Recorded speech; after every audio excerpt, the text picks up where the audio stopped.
So why we are taking the year of 2019 as a turning point? Just because by this year the anti-Belarusian propaganda system became into its full existence, and a full-fledged regional system of propaganda websites were created by that time. So in difference to previous years, say 2017, when only nationwide propaganda websites existed, by 2019, several regional, and this is a very interesting peculiarity, regional propaganda websites came into existence in Belarus, and which frequently targeted Belarusians with a variety of propaganda messages. So beyond looking at the propaganda system, how it looked like in 2019, I will also speak about the anti-Belarusian propaganda on social media, particularly on Russian social network of trakcie.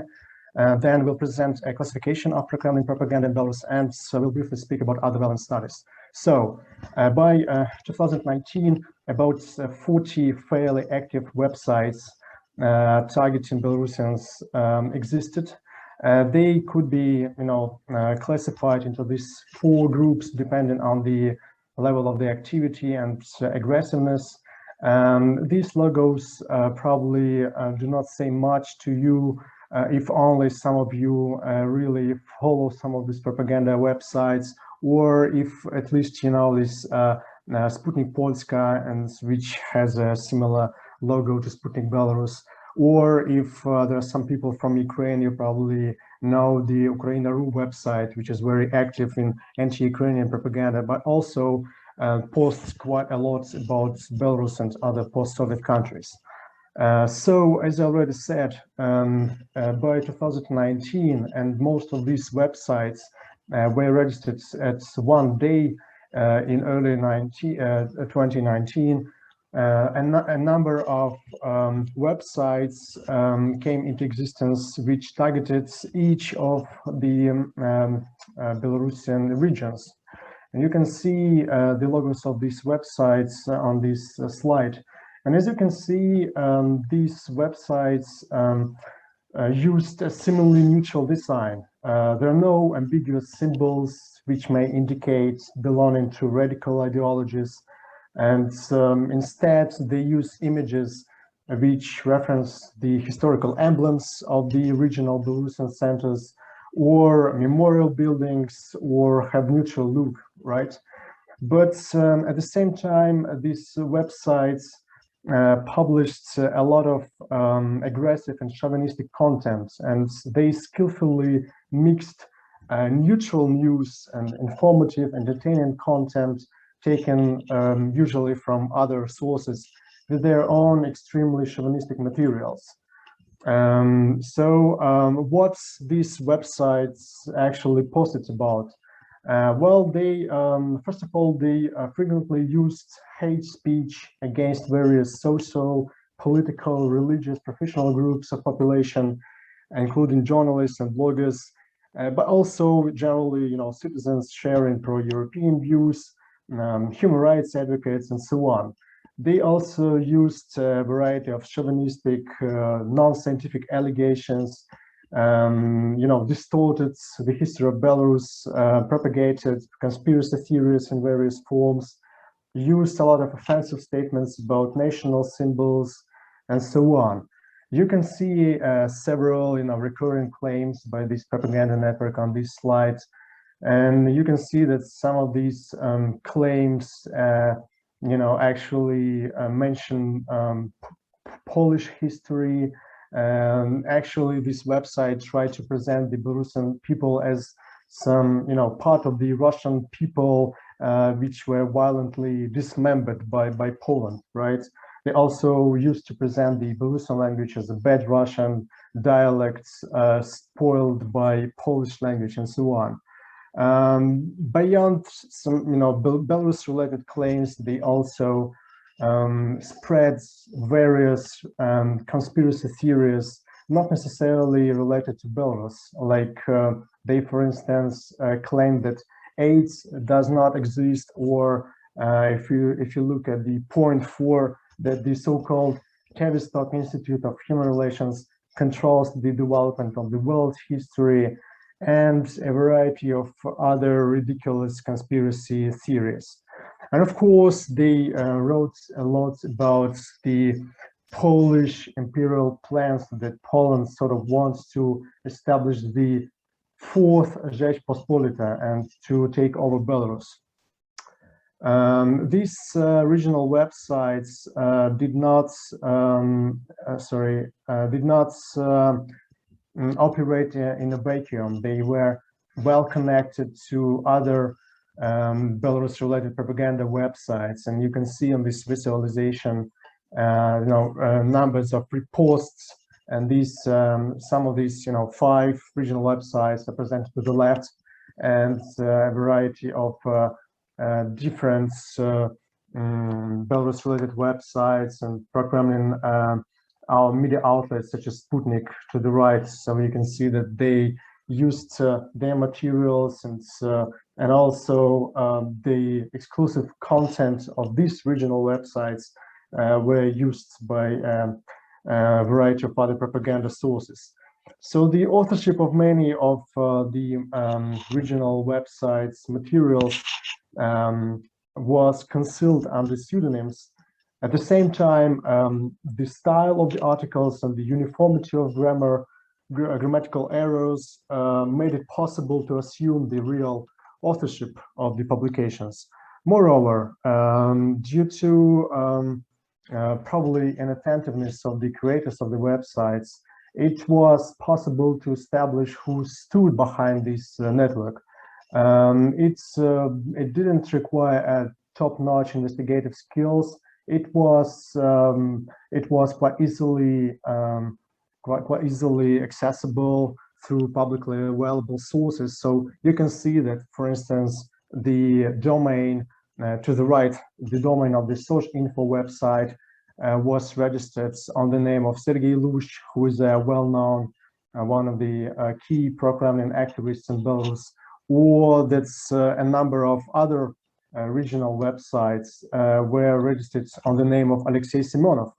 And Alexei Simonov turned out to be one of the core members of the CIS-EMO organization. This is a Russian organization which is sort of provides alternative electoral observation missions in the post-Soviet countries and beyond. So the CIS-EMO organization activists go to various post-Soviet countries, but also to some distant countries, even African ones, and claim that the OSCE observers got it wrong, and that the elections, were free and fair, and so on. So, for instance, CIS-EMO was also involved in the activities of the so-called alternative observation mission during the Crimea referendum. And all these people, it turned out that the leaders of a number of the most active sources of disinformation propaganda narratives in Belarus are associated with this Russian CIS-EMO organization and with another organization called Soyuz. And these people also had at least indirect connection to the Russia's embassy in Belarus because they were also members of the so-called coordinating council of the leaders of the Belarusian public associations of Russian compatriots. So this is a sort of an umbrella organization which was acting under the aegis of the Russian embassy in Belarus. So all these, chauvinistic websites were not run by some legitimate, local citizens with an alternative view on Belarusian history. These were people directly connected to pro-Kremlin organizations or to the Russian embassy in Belarus. So it's important to understand that these propaganda efforts were well coordinated and were run by the people with the clear connections to the Russian actors. Now moving to the social media. Of course, beyond the online space, a lot of activities have been going on social media, particularly on Russian social network Vkontakte until 2020. But since that time, its importance faded away, and other social media such as Instagram and Telegram became much more popular and much more used by various actors, including to promote propaganda. So now briefly, conclusions of the study about the anti-Belarusian propaganda and hate speech on Vkontakte. So me and my colleagues from iScience, we analyzed 12 most active toxic Vkontakte pages, and during the first half of 2020. Literally, we went through thousands of posts, one by one, which were posted by these public pages, and we identified almost 4,000 posts that contained this or that propaganda, disinformation messages regarding Belarus, Ukraine, and Western countries, or the posts which contained explicit hate speech against individuals and groups of citizens. So a few examples how it looked like. For instance, you see this screenshot to the left. It says that basically those people who say "Long live Belarus" have an unfunctioning brain, or the other screenshot depicting the independent media in Belarus. They also use quite a lot of anti-Semitic messages, like, for instance, through the play of words in Russian. They converted the organization by the Belarusian opposition leader Sergei Tikhanovsky, "Country for Life," into a "Country for Jews."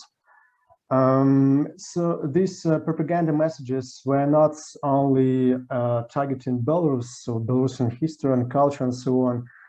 They also targeted a lot Ukraine and Western countries. Like, for instance, this screenshot from one of the posts in Vkontakte toxic public page says that when a Ukrainian rises up, he becomes a Russian. Or an example of an anti-Western post, this message says that a church in Poland was registered that recognizes LGBT marriage, and sort of, the Belarusian patriots admire, the West and European Poland for this. So a lot of posts represented the West as, an immoral, Nazi-like, fascist-like foundation. And through these claims, they try to discredit the Western countries as well. Quite many posts on toxic public pages tend to discredit the Belarusian language in various forms, like, for instance, presenting it as a simplified version of the Russian language, using some direct insults, but also some very odd allegations, probably stemming from a very specific sense of humor of the people who manage these pages. Like, for instance, see the point 4 saying that this is a sort of joke, seems to say from their standpoint that the Ministry of Education of Belarus decided to exclude the Belarusian language from the compulsory school curriculum due to gay propaganda. It does not make any sense, but this just helps to understand what sense of humor and what types of messages these toxic pages spread on a constant basis. And this slide visualizes this whole bunch of propaganda and disinformation containing posts that we identified on the Vkontakte social pages. in the first half of 2020, month by month. So you can see that although the majority of posts concerned Belarusians were attributed to the anti-Belarusian category, still there were many posts which spoke about the West, which were attributed to the anti-Western propaganda, but also anti-Ukrainian and a bunch of posts about the propaganda of the so-called Russian world. By attributing negative qualities, plans, and actions to the Belarusian political activists, social activists, these toxic public pages, tend to discredit democratic values and any manifestations of Belarusianness. As I said, many posts contained hate speech and sometimes even calls for violence. Yet there were no obvious attempts of contact the administration to block these highly toxic public pages. And now moving to the system of the pro-Kremlin propaganda in Belarus. As far as you know, the 2020 presidential elections in Belarus changed much, and I like saying it boldly, that's just weeks after the rigged elections, Lukashenko actually ceded information sovereignty to the Kremlin. And since then, since around September 2020, the outright majority of propaganda narratives used by the state media in Belarus were greatly aligned or even identical to the pro-Kremlin media narratives.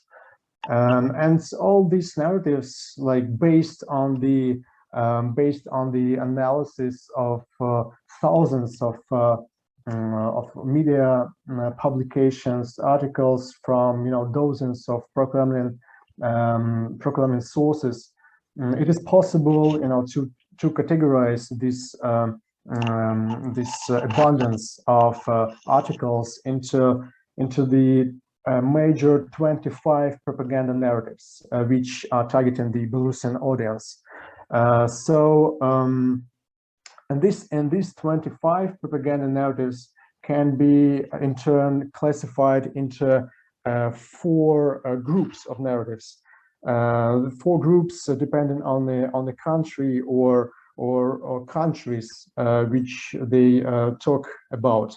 So the first group of narratives concerns Belarus, and they are associated with various manipulations and discredits the country's political development, history, and culture of the Belarusian people. You can see these 7 major Belarus-related propaganda narratives on the screen. They basically refuse to recognize the Belarusian people as a distinct people and tend to present it as part of the so-called all Russian people, right? They also tend to use a lot of false dilemmas. That's either Belarus will be in a close alliance with Russia or even as part of Russia, or it will be, or it will lose its sovereignty, it will be colonized by the West, it will go through genocide, and so on. Also, as you can see, one of the major narratives concerns Svetlana Tikhanovskaya and other Belarusian leaders who are presented as puppets of the West. Then the second group of narratives is directed at Ukraine, and these are associated with the propagandistic interpretation of Ukrainian internal political events, but also with the annexation of Crimea and the Donbas conflict. So nevertheless, these pro-Kremlin media target Belarusians. They not necessarily write about Belarus and its history or language, right? A lot of materials actually concern neighboring countries, including Ukraine and Poland. And so these propaganda outlets do their best to spread the messages that Ukraine is a fascist-like this is a puppet state, and a variety of other conspiracy theories. Then moving towards the third group of narratives, which concern the Western countries neighboring Belarus, which is Poland, Lithuania, and Latvia, and sometimes, in a broader sense, the three Baltic countries. So, as you can see, there are five main propaganda narratives which speak about aggressive actions against Belarus and Russia, about socio-economic degradation, Poland and the Baltic states, about their vassal dependence on larger Western states and organizations, and so on. And finally, the fourth group of propaganda narratives concerns other Western countries, but also various international organizations to which they belong, and generally the so-called collective West. So, as you can see, these messages include claims about fascist tendencies and Russophobia in these countries, about the promotion of so-called color revolution technologies, other aggressive plans against Belarus and Russia, socio-economic and moral degradation of Western countries, and so on. I'm quite sure that if you had a look at some, say, Sputnik Polska or some other pro-Kremlin sources in other Western countries, then you stumbled upon several of these propaganda claims, because they are really recurring and are used in various countries, not only in Belarus. So this slide presents this whole comprehensive system of propaganda with these four subgroups and major 25 propaganda narratives as classified by myself. And of course, I mean, this whole propaganda system can be categorized differently, and instead we can, use some meta-narratives, just a few ones instead of 25 and so on. But this system allows for more or less detailed degree of classification, to my view. And as you can imagine, this works sort of like a Lego constructor, right? It's not necessarily like a given publication can contain, pick up a few claims from these four blocks, and one publication can target, say, Belarusian language, and at the same time lash out at Ukraine or speak about economic degradation in Poland and so on. So there are many instances when some propaganda articles can contain five and more propaganda narratives at once. Actually, a similar classification of propaganda narratives can be done not based on the wide array of pro-Kremlin media outlets, but on specific outlets. Like, for instance, I did a similar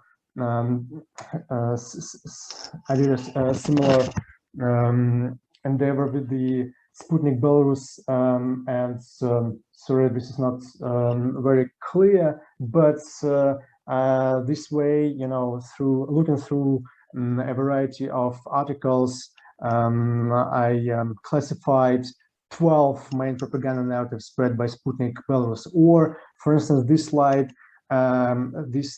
presents the 12 main propaganda narratives spread by Sputnik Polska. It's not very clear again, but I hope you can at least see the titles to the left. That's some propaganda narratives concern the so-called lost sovereignty message, right? That Poland is not a sovereign state, that this is an American puppet state, that it's exploited financially by the US. Also claims about Russophobia and anti-Russian actions. A lot of history-related narratives that's claiming that Poland cooperated with Nazi Germany, that Molotov-Ribbentrop Pact has no connection with the World War II outbreak, and so on. And also, claims about Polish imperialist intentions and substantial economic problems. So hundreds of articles, published by Sputnik Polska on a daily basis, basically use slight modifications of these 12 main propaganda narratives.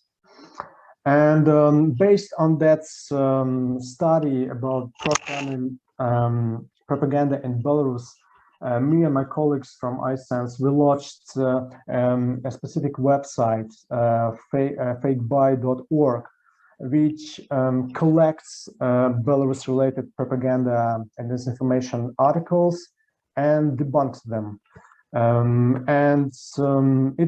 This website is only available in Russian, though. But if you can, at least you can, try our interactive tree of propaganda narratives. You can find it on the website. And if you click on this tree, it actually, represents all these 25 major propaganda narratives. And if you click on these, specific petals, so to say, you can see a collection of available articles which contains these or other propaganda narrative.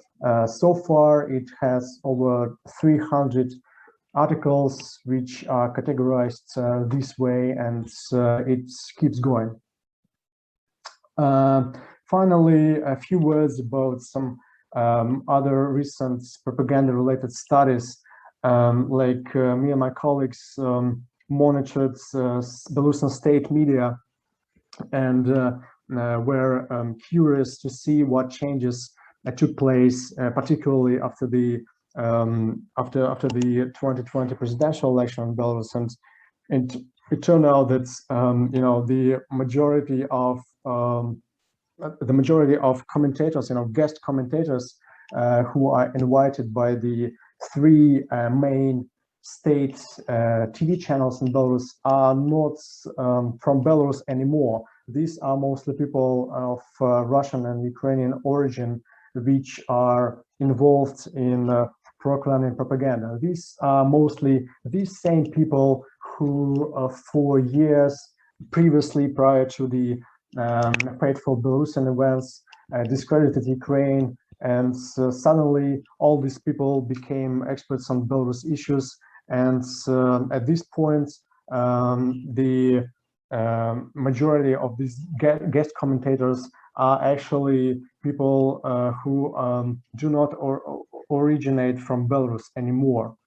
So if you are interested in, getting more information about what's going on in the propaganda sphere, particularly concerning Belarus, we publish quarterly monitoring reports concerning both the state TV channels and online websites. We also run a constantly updated visualization of the toxic accounts on social media, be it Contactive, Instagram, YouTube, Telegram, and so on. So in case you are interested in finding out more, you can get these reports at iSense.org.